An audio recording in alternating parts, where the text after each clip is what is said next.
Hello, everyone. I'm Thom Robertson. Every day throughout this coronavirus disruption, I'm going to dip into my huge bag of beef jerky variety packs and eat a new flavor. And I'll tell you how it tastes. Why? Because it's stupid and silly and funny. So here it is, the 3rd of April, 2020. In Ohio, we got about 900 people in the hospital, 3,300 confirmed cases of coronavirus, and supposedly the latest models project a mid to late April peak for coronavirus cases in Ohio. Which sounds like it couldn't come fast enough, but it's nice that it's coming at least within the month. In the sense that we can be over with it. Certainly not in the sense that more people are going to die, which is horrible, which is what we're all living through. So trying to keep my mind off it and trying to keep your mind off it with stupid videos about beef jerky. Um, I'm doing fine. I went out and flew some model airplanes today, and I liked how it worked, except it was pretty windy. Probably a little less windy tomorrow, so I'm probably going to go out and do it again. And I realized I don't have enough batteries. I need more batteries. Um, but that's okay. I'll get some for my birthday. But it's time to talk about jerky. Every day we've been dipping randomly into my bag o jerky.com variety pack, and today's no different. I'm going to dip my hand in and get some jerky and see what we get.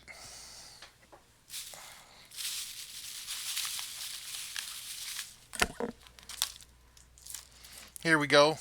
Original buffalo jerky. Okay.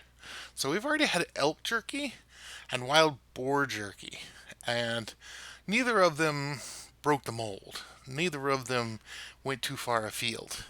So maybe this buffalo jerky will teach me something new. I'm not.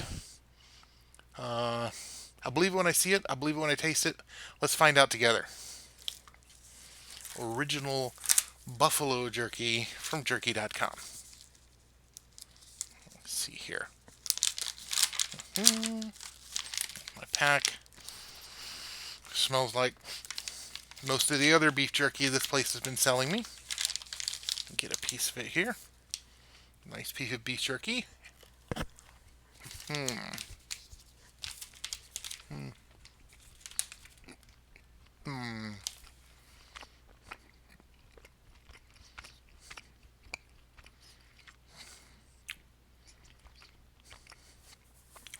All right. Much like the wild boar jerky, I can't tell that it's not beef.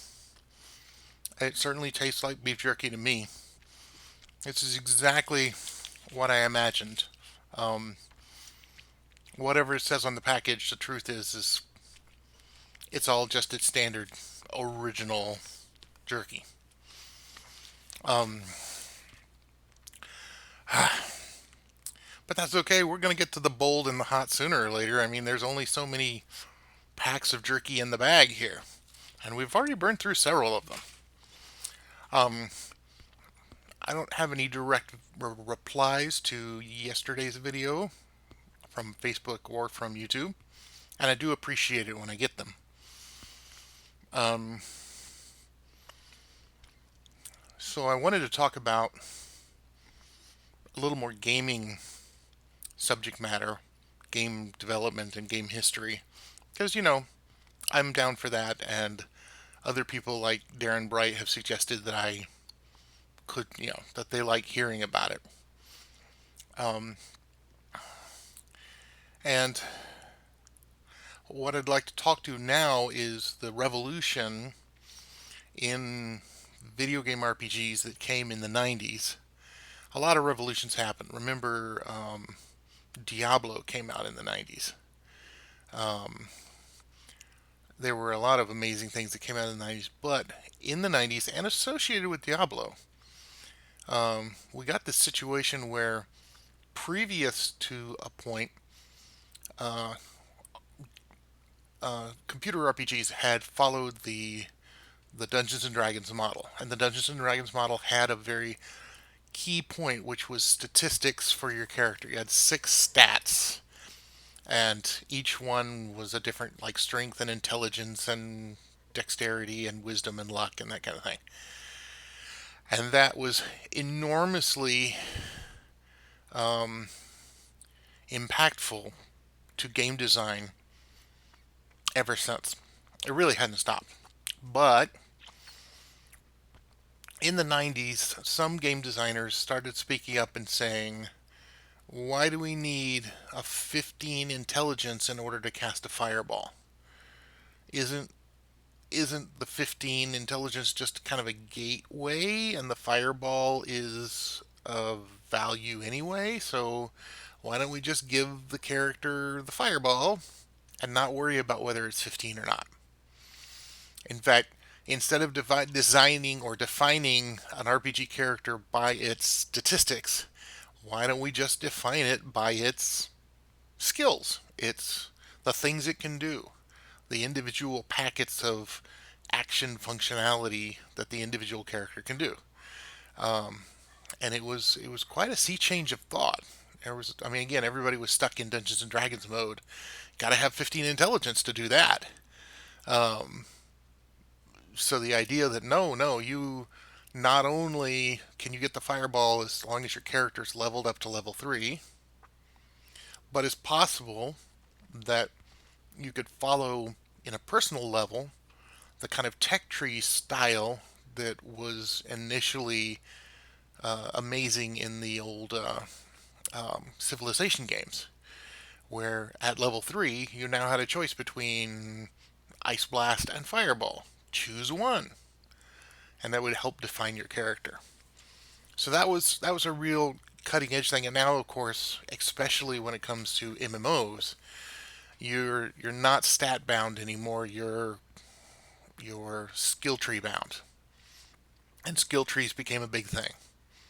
Um, and I am personally a big fan of that thinking, not because I think skill trees necessarily are, you know, the giant leap that other people do, just that I agree completely about simplifying.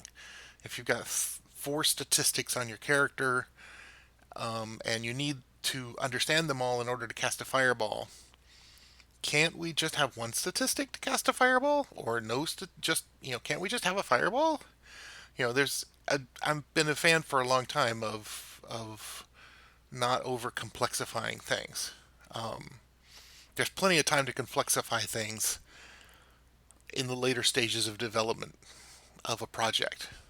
But so, anyways, that doesn't matter because lots of game designers think both ways, and there's lots of cool things out there. It's just an interesting point of view that came up in the 90s that still has echoes in our modern video games. All right, so I just wanted to reiterate that original buffalo jerky from Jerky.com tastes just like beef jerky from Jerky.com. And also, incidentally, tastes just like wild boar jerky from Jerky.com. So, still waiting on the amazing, bold flavors. We'll find out. We'll find out next time, hopefully. Thanks for watching. Bye bye.